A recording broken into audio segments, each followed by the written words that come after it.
Mga kapisonet, ito ang inyong Kuya Alan. Pag-usapan natin ngayon ang mga solusyon at problema sa Alan timer. Unang mga nagiging problema sa Alan timer. Number 1, minsan zero na pero hindi pa namamatay ang monitor. Zero time pero 1 to sawa pang player. Pangalawa, 4 na 9 ang lumalabas o kaya 4 na 2, tuloy pa rin ang monitor nakabukas, naglalaro ang player. Yan ang pag-usapan natin mga solusyon at ano ang dahilan based to 12 years experience. Tsaka dito tinda namin sa Alan Computer Shop, tinuturo namin paano mga dapat gawin at solusyon. Message lang kayo at ituturo ko sa inyo kung paano. Ngayon, pag-usapan natin ang mga solusyon. Ito, buksan natin ang Alan timer. Dito yan nabibili sa Alan Computer Shop. Paano muna i-wiring ng tama? May wire siya. Ito ang Alan timer. Pag ganitong galing sa box, guys, nakadikit pa to, pinuputulan to ganito, ayan, ayan, puputulin mo lang yan, ganyan, yan, para Skypex, ayan, magkakaiwalay na yan. Isa-isayin natin paano ang gagawin. Ito ang una nating mga gamit, itong Alan timer. Ito Alan timer. Papakita ko lang sa inyo ang koneksyon. Gamit tayo ng dapat ang transformer. Ito, 12 volts. Itong transformer 12 volts, naka-design to na para sa timer. Kailangan may sarili siyang transformer.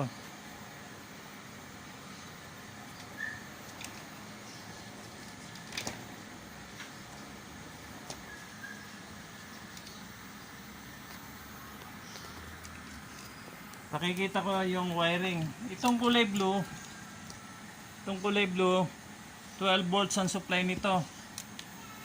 So, ikakabit natin dito ang 12 volts wiring.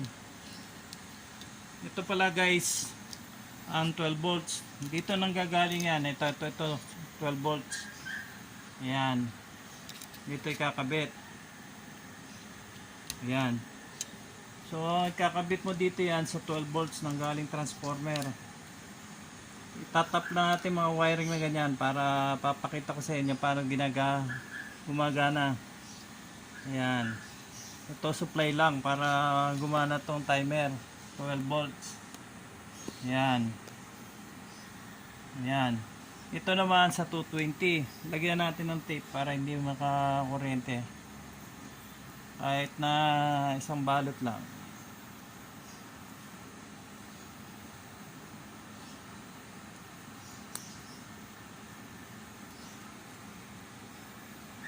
Susuplayan lang natin to ng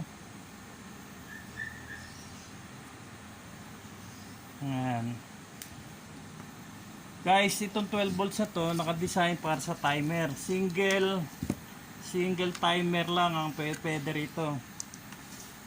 Ito ang wire para isasaksak sa 220. Itong red na to nakalagay naman dito sa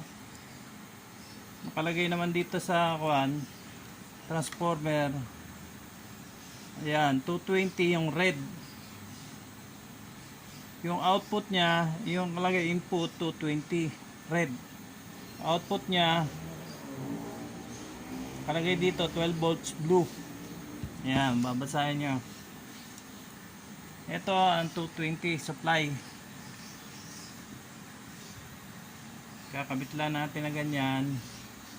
Ayan.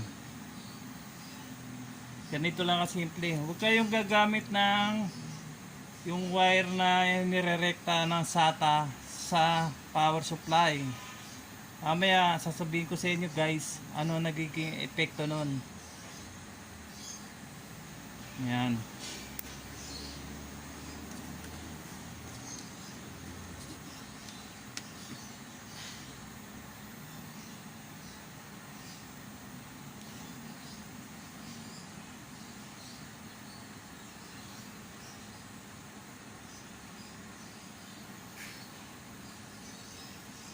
Lalagyan din natin ng coin slot para makita nyo.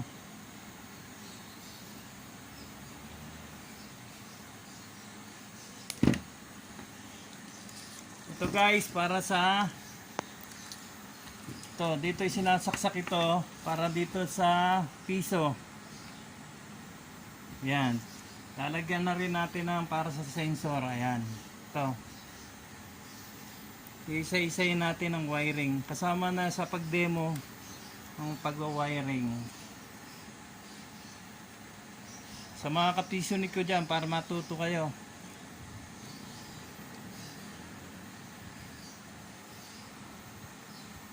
Marami kasi pag bumibili dito sa Alang Computer Shop nagpapaturo eh. Para sa lahat ng kapisyonit, mga suki.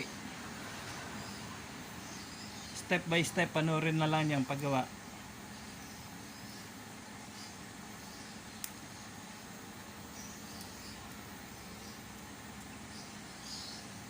Lagyan muna natin ng tape. Ayan.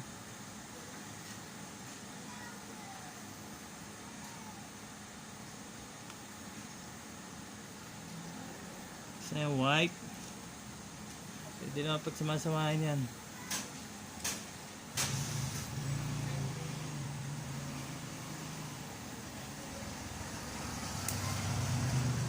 Ayan guys, tapos na.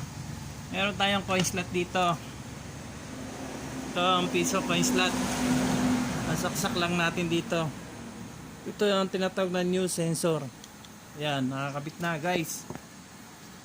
So meron na tayong transformer.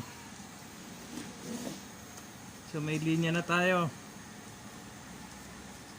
Pati pag sa setup. Guys, sasaksak na natin. Pwede na natin isaksak dito. Ayan, pwede na isaksak guys. Ayan. Guys, so ayan, oh, may 00 time na. Lalagyan natin ng kunyari 5 minutes, 1 piso. Ayan. Dito lang set niyan guys. Bababa lang nyo yung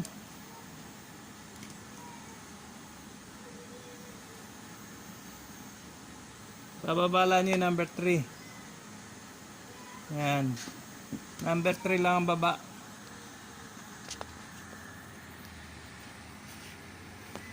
Ito, number 3. Para sa 5 minutes kada piso. Ayan.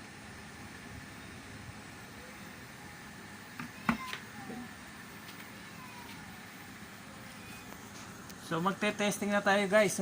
Gumagana na ating Alang timer. Ito ang sensor. Uhulugan natin. Papakita ko sa inyo.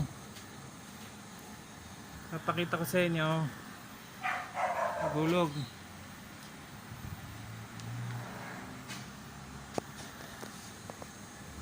Ito guys, piso.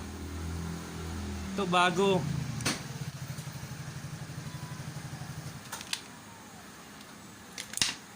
Ayan, 5 pesos.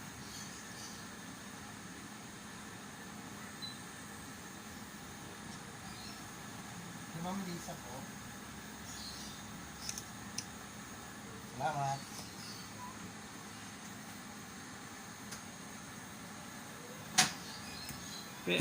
Dito pala guys ang reset.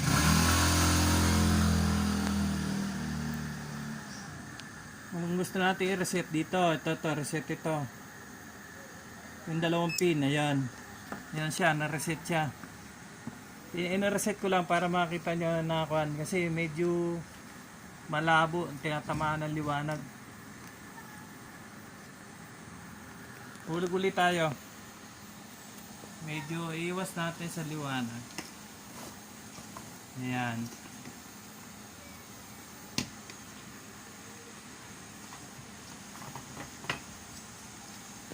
Meron ako pang testing, yun ang papakita ko mamaya. Ito bagong piso. Hulugan natin. Piso. Ayan guys, oh, piso. Ito naman luma.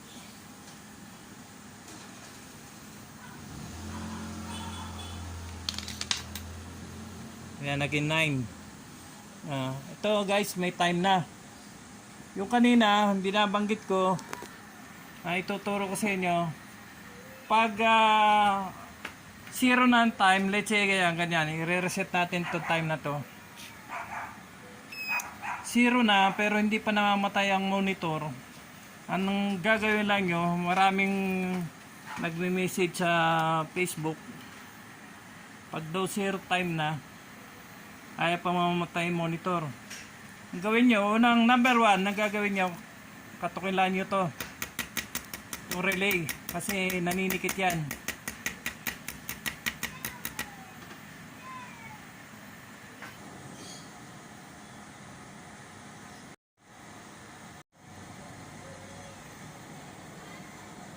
Ito mga kapisyonit, nilipat ko dito sa aking pan-testing. Pag may problema kayo, zero na ang time pero tuloy pa rin under ang monitor, o kaya naman naka-display 4 na 9, 4 na 2, ito lang galawin nyo itong relay na to. Ayan, katukin nyo ng ganyan. Kaya naman patay muna nyo, ilipat nyo dito. Kung dito may problema sa relay na to, ilipat nyo, dalawa yung relay, dual. Lipat lang nyo itong wire na to. Ito yung sa output, ito. Ito. Narito. Lipat lang nyo dito. Okay na yan. Gagana na na maayos yan. Lipat mo lang ito. Okay na. Lipat mo lang yan. Gagana na yan. Ayan. Ilipat mo lang ito. Kung dito may diferensya, lipat mo lang itong sakit na to. Dalawa yung relay. Sunod yung pwedeng gawin, ito kasi may reset. Reset niyan dito. Reset mo lang yung reset dito. Ayan, patunugin mo lang yan. Magre-reset yan. Ayan, ganyan. Patunugin mo lang, patunugin. Ayan, basta tumutunog yun, bumibitaw na yung relay yan. Yan, patunugin mo lang, i-reset mo. Mawawala na yung pagkaka-stack up ng relay. Ayan. Ayan. Ayan. Lalagay ko doon sa kasi yung mga pisonik ko, nilagyan ko siya ng reset button. Yan. Ganito gagawin nyo guys. Ayan. Yun, nagtututo. Re-reset mo lang na ganyan. Ayan. Magsisiro na siya. Ayan. Para makita nyo maigi.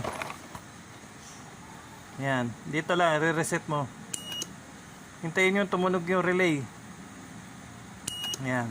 Yung problema nyo sa zero time na ayaw pang mamatay ang monitor or 4 na 9, 4 na 2, hindi pinamamatay ang monitor, tuloy pa rin andar. Yun ang gagawin nyo. Katukin nyo to o ilipat nyo itong wire na to dito sa kabila. O pangatlo, reset naman nyo ito dito.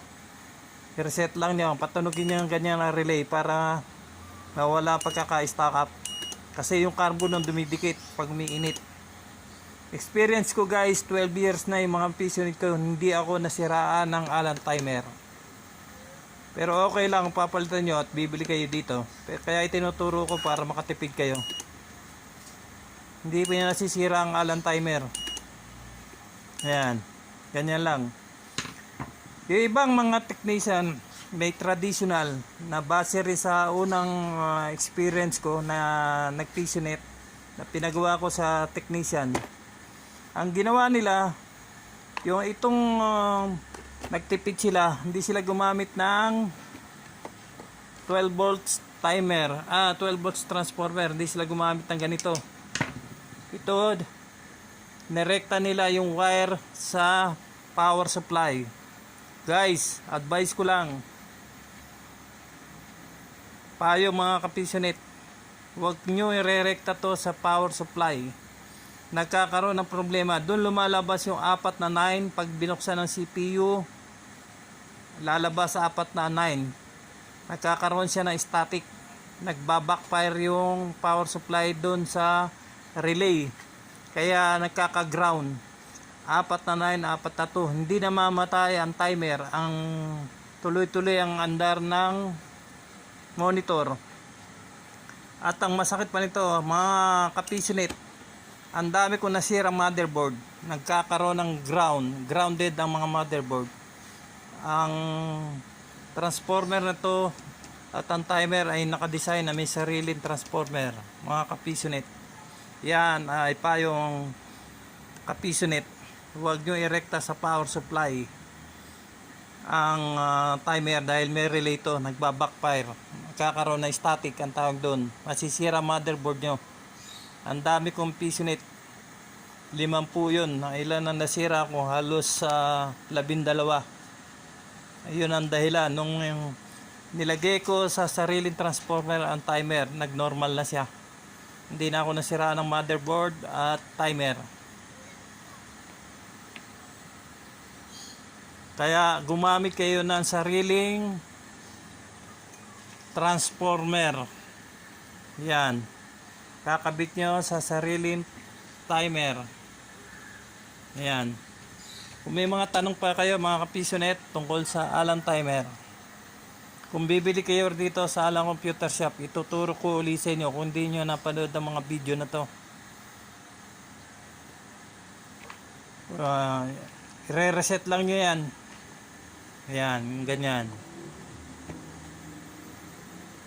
Sana may mga natutunan kayo dito sa aking tutorial ng Alan Computer Shop. Mga kapisonet, sana may natutunan kayo tungkol sa dinemo kong Alan timer, mga issues ng Alan timer. No display pero gumagana pa rin ang monitor.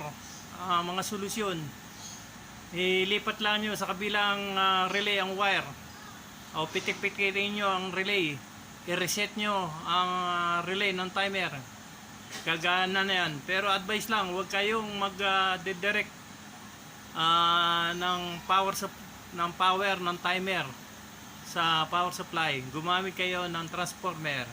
Yan ang advice ni Kuya Alan based to 12 years experience sa Pisonet. Mga kapisonet, paki-like, comment, paki-share ang Alan Computer Shop page. Okay mga kapisonet,